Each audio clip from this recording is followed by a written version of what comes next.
30 days. That's how long he had left to live. Not 30 years. Not 30 months. 30 days.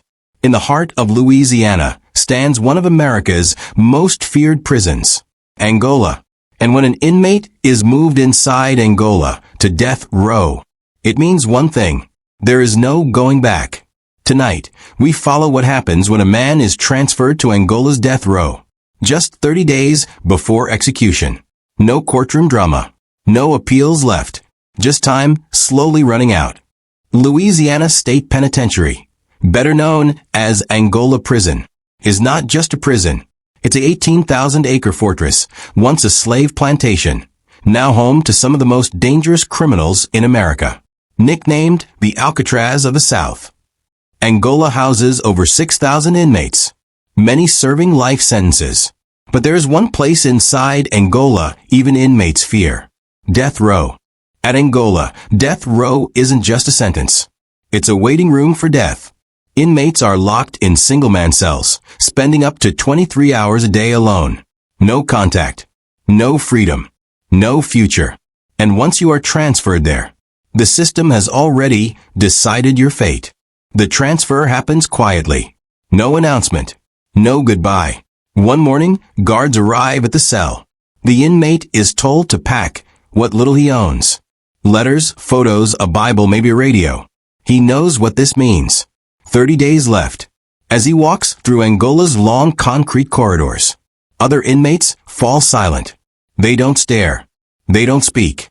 In Angola, everyone understands that walk. The cell is small. Concrete walls. Steel bars. A thin mattress on a metal bed. The lights never fully turn off. There is no clock inside the cell. Time becomes something you feel, not something you measure. Every sound becomes louder. Every thought becomes heavier. And every night, sleep becomes harder. Former death row inmates describe the waiting as worse than the execution itself. Every footstep outside the cell could be the guards coming early. Every knock on the door feels final. Some inmates pray. Some write letters. Some break down completely. And some stop speaking altogether. This is not just punishment. It is mental isolation at its most extreme. In the final weeks, visits are allowed. Family members sit across thick glass. Phones crackle. Words fail. What do you say to someone you love when you know this is the last time? Some cry. Some stay silent. Some promise they'll keep fighting, even when both sides know the fight is over. When the visit ends, the inmate is escorted back alone. The door closes, and the silence returns. 7 days left. At this point, the routine changes. Medical checks become frequent. Guards are more present. Everything becomes procedural. The inmate is asked about a last meal. Some refuse. Some choose comfort food from childhood. It's not about hunger. It's about control.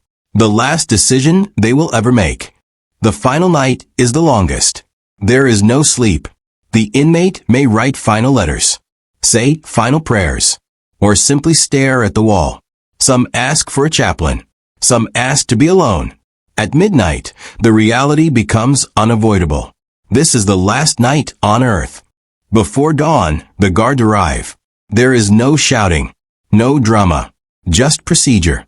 The inmate is escorted out of the cell for the final time. Behind him, the door closes.